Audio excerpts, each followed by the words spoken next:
Je suis l'évangéliste Maman Adou Clémentine. Je vais vous raconter mon histoire.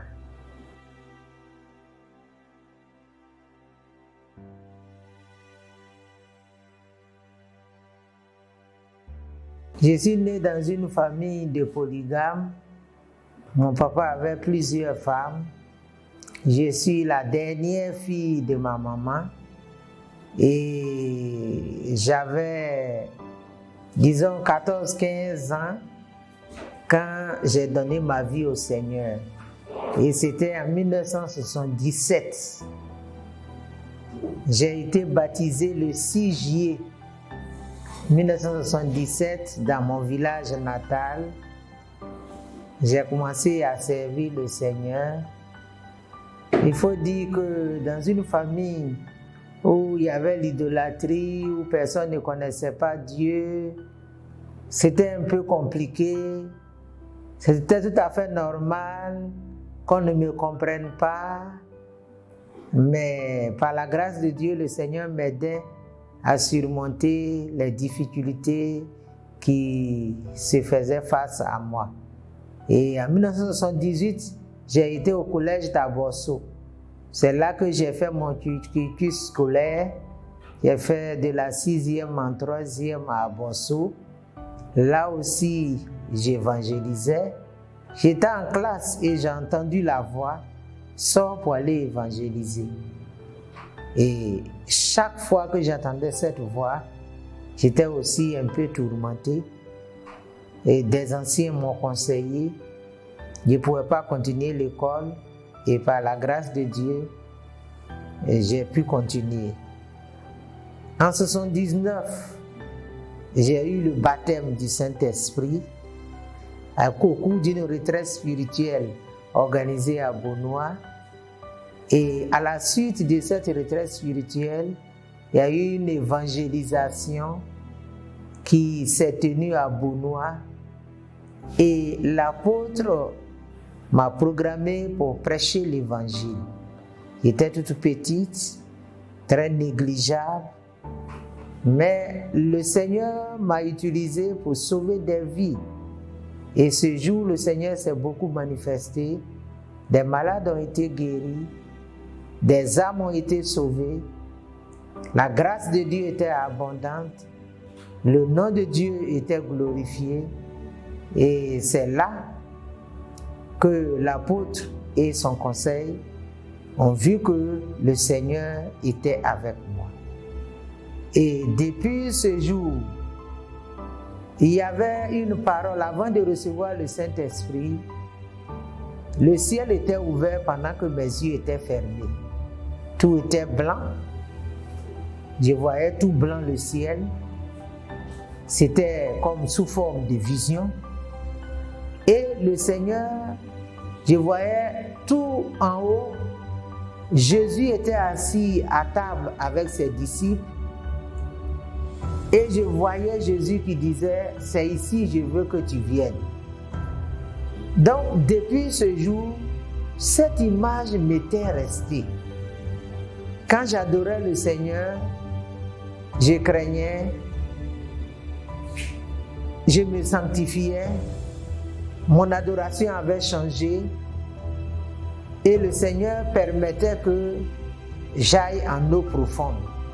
Parce que je viens d'une famille idolâtre, il y a des liens de parenté, j'avais même mot de cœur très petite, mais quand j'ai eu le Saint-Esprit, moi-même j'ai été guéri.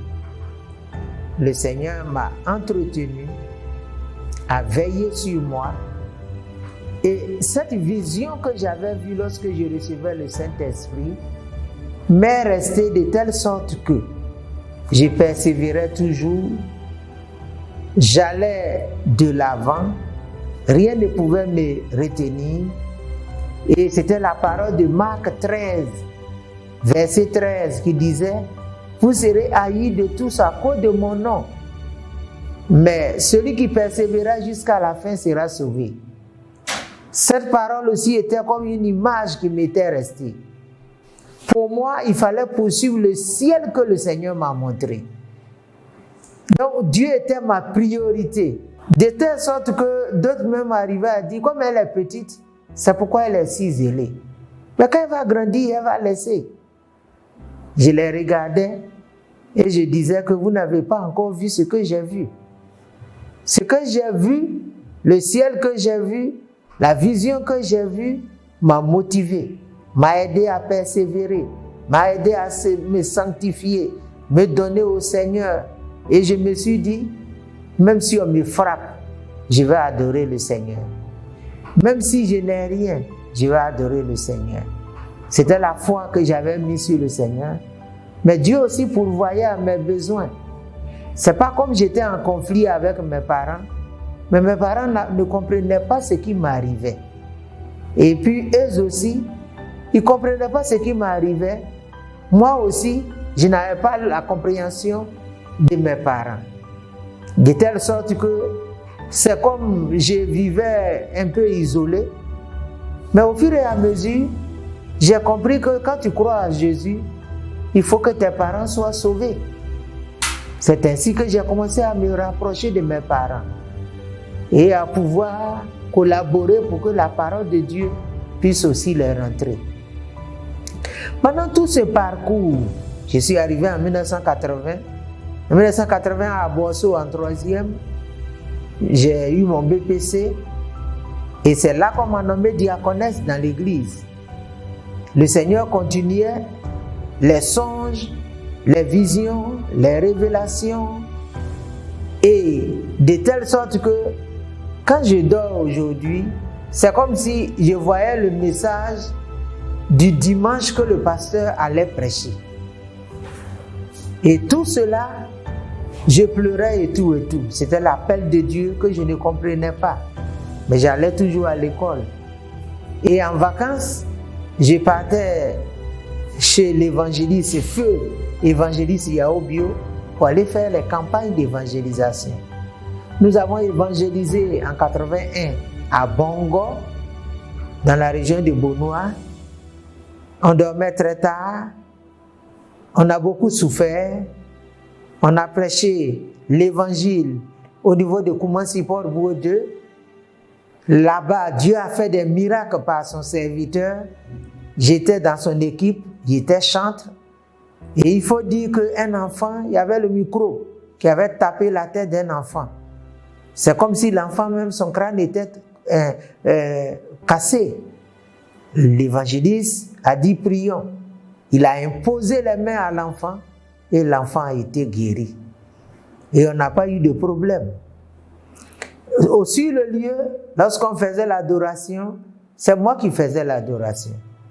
Et quand je faisais l'adoration, je parlais en langue.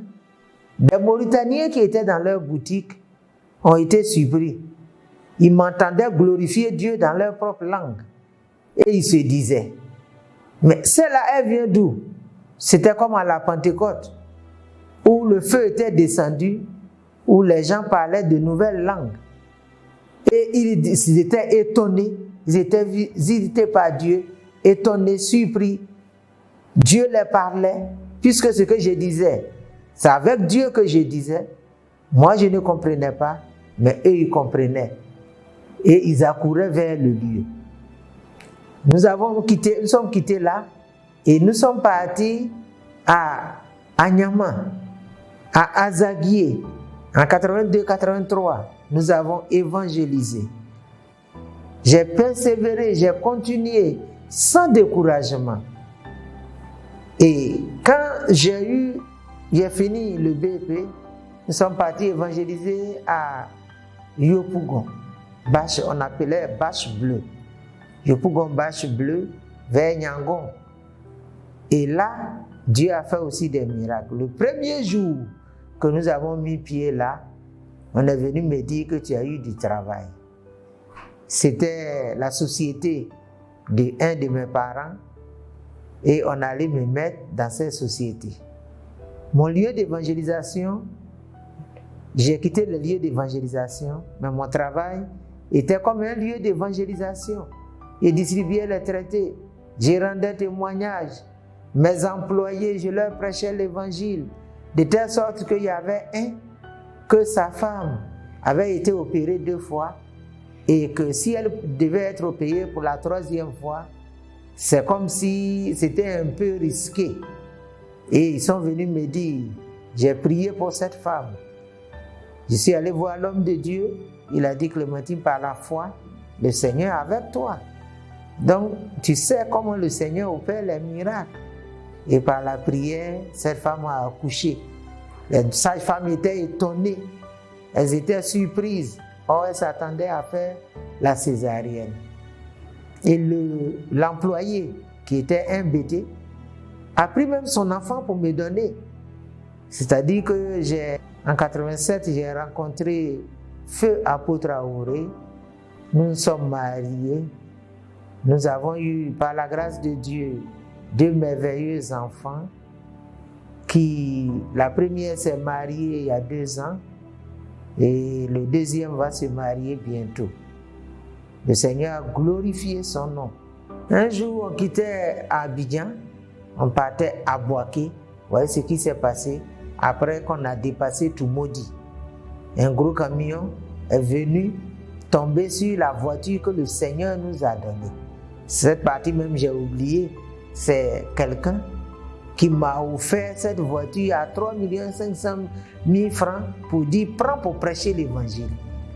Parce que, vu la grâce de Dieu qui se manifestait, il faut dire que j'ai été présidente de l'église Pentecôte de Côte d'Ivoire de 1991 en 2008. J'ai prêché dans tous les villages, j'ai fait le tour de la Côte d'Ivoire pour instaurer le mouvement des femmes, pour prêcher sur les foyers, pour prêcher sur la vie du couple et exhorter les hommes et les femmes à pratiquer la parole et exhorter les jeunes filles à se sanctifier pour le Seigneur. Voici ce qui m'est arrivé. Et quand ça l'est arrivé, mon mari n'est pas mort sur le champ. Il l'a envoyé à Boaké, après il est mort. Ils m'ont laissé à Yamoussoukro. À Yamoussoukro, il était dans le sang. Quand les pompiers m'ont pris et sont venus à Abidjan, j'étais toujours dans le coma. Et quand on est arrivé et que les docteurs sont venus me regarder, ils ont dit, le cas est dangereux. J'ai dit dans mon cœur, même si le cas est dangereux, Dieu est capable de me ressusciter. Et les docteurs se sont occupés de nous, de moi surtout, et la grâce de Dieu a été avec moi. Mais dire que, puisque nous sommes 2, mon mari, lui, il est resté dans le coma et il est parti. Non pas parce que Dieu n'est pas fort, non pas parce que Dieu est injuste, mais il a travaillé pour le Seigneur. C'est la parole que le Seigneur m'a dit. Il a travaillé pour moi. Lui, il est prêt. Il s'est apprêté pour ce jour. Il est prêt. Je le prends. Mais toi, reste et prêche l'évangile. C'est ainsi que le Seigneur a mis la parole dans ma bouche. Toute personne qui va se plaindre, dis-lui que c'est Dieu qui a fait. Dis-lui que c'est Dieu qui a fait. Son travail est fini. C'est ainsi que le Seigneur m'a aidé. Les soins ont duré. J'étais sous traitement. Et j'ai suivi tous les traitements de l'hôpital. Les docteurs disaient que j'allais être mongol. Les docteurs disaient que j'allais être toc-toc. Puisque ma conscience, on peut dire que mon fontanelle était un peu ouvert. Mais Dieu a fait ce gros miracle. Et le Seigneur disait, elle ne mourra pas. Son mari a travaillé pour le Seigneur. Son temps est arrivé. Je le reprends pour qu'il aille se reposer auprès de moi. Mais la femme, son temps n'est pas encore arrivé. Elle ne mourra pas. Dieu disait cela. Elle ne mourra pas. Elle ne mourra pas. Et avec les soins, je me suis retrouvé un peu. Et le Seigneur m'a donné ses promesses. Par la servante de Dieu à Bouka, Dieu m'a dit, je m'occuperai de toi et je m'occuperai de tes 2 enfants. Mais je prêchais l'évangile parce que c'était la cause de ma résurrection. Dieu dit, je t'ai ressuscité pour que tu annonces la parole et pour que tu t'occupes des enfants. Parce que perdre ton mari et puis perdre les enfants, c'était encore très déplorable. Oh, le Seigneur m'a aidé. J'ai vu la grandeur de Dieu. Mais je n'ai pas lâché la main de Dieu. Je n'ai pas dit un jour que Dieu m'a oublié. Je l'ai remercié. Tu m'as donné, tu l'as repris. Que ton nom soit béni. Maintenant, moi qui reste, continue avec moi et fais ce que tu veux faire. Et le jour que tu voudras que je parte, pour que je puisse partir dans ta gloire. Et j'ai continué à prêcher l'évangile. Continué à prêcher l'évangile. En 2002, l'accident s'est passé en 2000, février 2000. Après presque 2 ans, le président de l'église est venu m'affecter sur une église à Bergerville. C'est en 2002 que je suis parti en Bergerville, en mars. Et le Seigneur a glorifié puissamment son nom, en sauvant des vies, en guérissant des malades, en changeant la situation des gens, en réconfortant des gens, en bâtissant des foyers nouveaux, en leur apportant le secours. Toutes les fois, vous savez, des fois, les femmes ne sont pas admises dans l'assemblée des hommes. Mais le Seigneur a fait grâce. Cette assemblée n'a pas regardé que je suis une femme. Cette assemblée n'a pas regardé mes défauts. Disons, j'étais un peu déformé, mais le Seigneur m'a raccommodé et le Seigneur m'a mis à jour. Ils ont accepté la parole, ils ne m'ont pas regardé, mais ils ont accepté ce qui sortait de moi. Et leur vie a été changée. Et leur vie a été valorisée. Tous ceux qui s'opposaient contre moi, comme le Seigneur m'avait préparé et m'a donné la parole d'exhortation en disant « dis merci à Dieu ». C'est merci seulement, je disais. C'est la reconnaissance seulement, je disais. Peut-être toi qui m'écoutes ce soir, tu traverses des moments difficiles et tu veux peut-être abandonner la main de Dieu. Peut-être que tu es déboussolé, des situations même peut-être plus atroces que moi. Mais je voulais te dire qu'un jour Jésus reviendra bientôt et chacun rendra compte devant lui. N'abandonne pas. Dans les pires combats, n'abandonne pas. Attache-toi à ton Dieu. Confie-toi en ton Dieu. Il est capable de le faire. Adore Dieu sincèrement. Poursuis Dieu et le Seigneur va te récompenser. Dieu m'a aidé. Aujourd'hui, mes enfants ont fini l'école. Ils sont en train de se marier. Dieu m'a fait grâce. Et je suis une mère heureuse. Je prêche l'évangile. J'annonce l'évangile. Je suis sur Facebook. J'ai le contact facile. Et je suis en communion avec les âmes. Je suis toujours vivante par la grâce de Dieu. Et l'évangile que je prêche, c'est comme si c'est aujourd'hui même que je suis converti.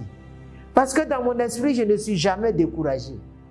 Quel que soit ce qui arrive, je sais que Dieu est avec moi. Et il est capable de tout faire. Donc, ressaisis-toi. Quand tu sens l'appel, il y a le temps de formation, il y a le temps d'épreuve et il y a le temps d'exercice. Il faut te patienter. Tu vois, dans mon parcours, je sentais l'appel il y a longtemps. Mais le Seigneur m'a fait passer par des voies. La vie en Christ n'est pas une voie droite, mais c'est une courbe. Et cette voie, c'est Dieu seul qui la détient. Il sait par où nous prendre pour passer et il sait comment nous aider pour que nous soyons réconfortés. Peut-être tu es veuve, tu es abandonné avec tes enfants. N'accuse personne, mais ressaisis-toi et occupe-toi de tes enfants. Ils seront quelque chose un jour. Peut-être même personne ne veut s'occuper de toi, mais grand Dieu peut s'occuper de toi. Le père des orphelins, c'est Dieu. Le défenseur des veuves, c'est Dieu. Ces paroles m'ont réconforté. À des moments très difficiles où la nourriture était dure, j'ai dit Seigneur, tu es tu es le mari des veuves et tu es le père des orphelins. Le Seigneur a toujours décanté des situations. Notre vie est une vie de miracle, une vie de changement. Ce soir, ne sois pas découragé. J'ai travaillé dans une société de la place pendant 7 ans et quand le temps était arrivé, le Seigneur dit va rendre ta démission. Et j'ai rendu ma démission. Quand j'ai rendu ma démission, à la maison, on était mariés, il était pasteur. Et à la maison, mes verres même avaient commencé à se casser. Et mes pagnes avaient commencé à se déchirer. Mais le Seigneur a suscité des femmes, des corbeaux, me prendre aller dans un magasin, me donner 8 complets de pagnes sur place. Au fur et à mesure, dans l'œuvre de Dieu, le Seigneur me bénissait, il nous bénissait par la foi. Et il est devenu apôtre avant de mourir. Dans l'église, il y a quand même une organisation où on peut donner un peu d'allocation aux hommes de Dieu qui travaillent. Mais leur vie n'est pas conditionnée par cette allocation. Leur vie est conditionnée par le Très-Haut. Ayant cette allocation de base, chaque rentrée, le Seigneur suscitait des corbeaux. Quand je dis des corbeaux, des hommes et des femmes. Dieu a suscité une famille pour s'occuper de moi pour un temps. Après, Dieu a suscité encore d'autres familles pour s'occuper de moi pour un temps. Dieu a utilisé plusieurs personnes pour contribuer à mon épanouissement. Mais pour que la gloire soit rendue à Dieu, Dieu n'a pas permis qu'une seule personne s'occupe du début jusqu'à la fin. Arrivé à un certain moment, quand Élie avait mangé les trucs des corbeaux d'Élie, Dieu l'a dirigé vers Sarepta. Il y avait une veuve là. Il a ordonné d'aller vers cette femme. Et il a produit le miracle. Donc chaque fois qu'il y a une porte fermée, c'est que Dieu a préparé une porte ouverte. C'est comme ça que j'ai vécu. À tâtons, en priant, Seigneur, il est jour, nos yeux sont sur toi. Envoie la nourriture, pourvois mes besoins, aide-moi. Quand ils m'ont envoyé à Benjerville, c'était à la Riviera 2 que ma soeur, Madame Kwasi, elle s'appelait Madame Kanga, mais maintenant elle s'appelait Madame Kwasi parce qu'elle aussi, son mari était mort. C'est là qu'elles ont trouvé la maison pour moi et c'est là que l'église louait cette maison.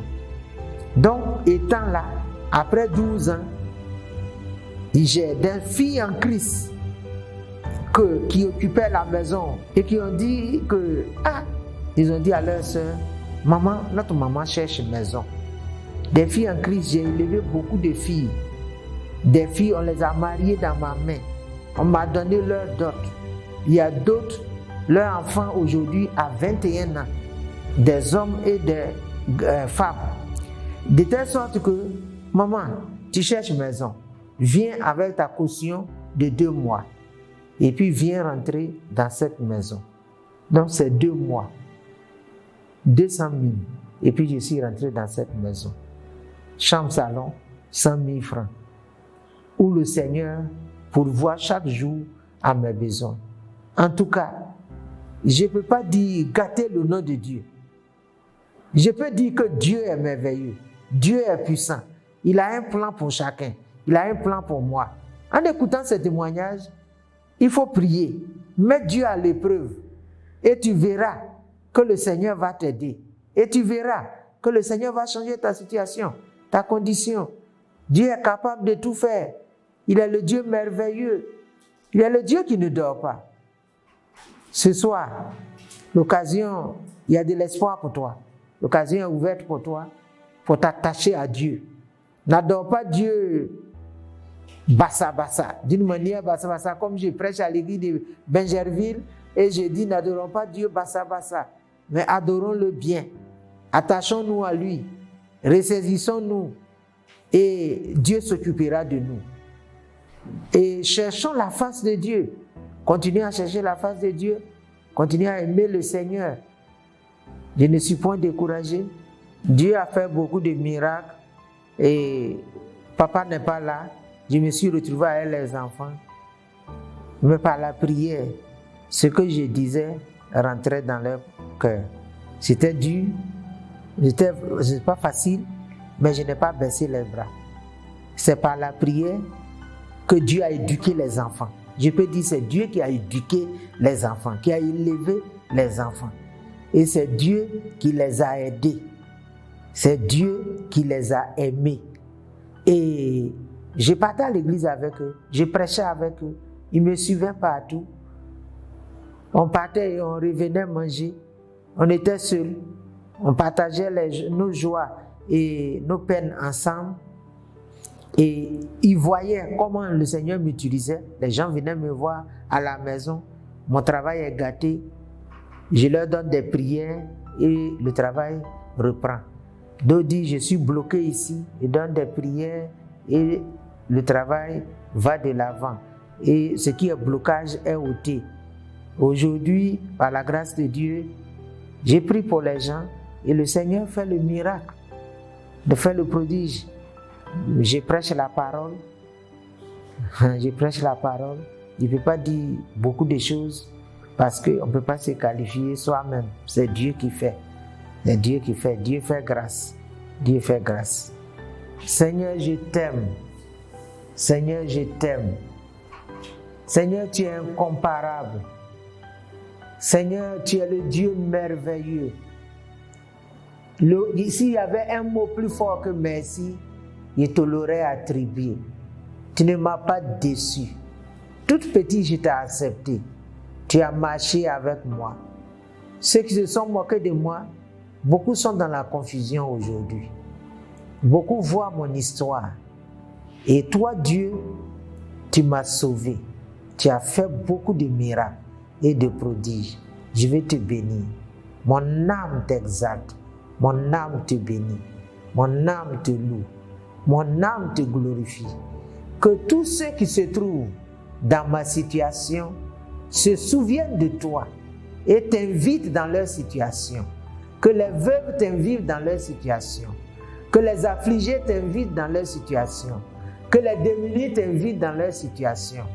Que toute personne qui traverse une difficulté ne fuit pas le Seigneur, mais s'attache au Seigneur, car le Seigneur est fidèle. Il ne ment pas. Ce qu'il dit, il accomplit. Ce qu'il dit, il le fait. Oh, Dieu est grand. Dieu est grand. Quand il y a des défis, c'est là qu'il faut redoubler de prières. Que le corps de Christ persévère. Que l'Église de Côte d'Ivoire persévère. Que tous, le Seigneur nous prépare pour le jour grand qu'il a préparé, quand la trompette sonnera, qu'on aille à la rencontre du Seigneur dans les airs, qu'on aille célébrer le Seigneur dans les airs. Je sais une chose, nous devons partir au ciel. C'est ça qui est ma priorité. Je t'aime, Seigneur. C'est ça qui est ma priorité. Cette vision m'est restée jusqu'à aujourd'hui. Le ciel est vrai. J'étais convaincu du ciel. Et c'est pourquoi je te prêchais. Et c'est pourquoi je te révélais. Seigneur, je continue de te révéler. Continue de m'utiliser. Continue de me faire vivre. Le travail est grand. On n'a rien fait. Où je suis arrivé, je ne peux pas dire que je suis arrivé. Où je suis arrivé, Seigneur, c'est un peu seulement. Mais le reste t'appartient. Je m'abandonne entièrement à toi. Et je me confie à toi. Pour que toi-même tu accomplis tout le reste. Lorsque je faisais l'accident, tu avais un programme que tu avais. Seigneur, déballe ce programme. Continue ce programme avec moi. Et glorifie ton nom. Seigneur, je prie également pour tous ceux qui s'inquiètent, qui se lamentent, qui se torturent dans leur situation, qui ne savent pas où mettre la tête. Seigneur, souviens-toi d'eux.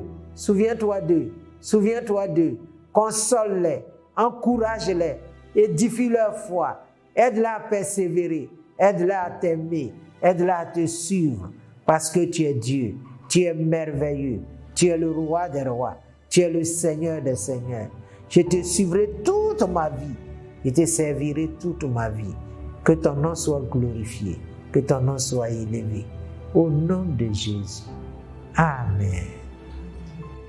Nous espérons que vous avez été richement bénis par ce contenu. Pour rester connecté et recevoir toutes nos productions chrétiennes, nous vous invitons à vous abonner à nos pages YouTube et Facebook 1615 TV. Demeurez bénis.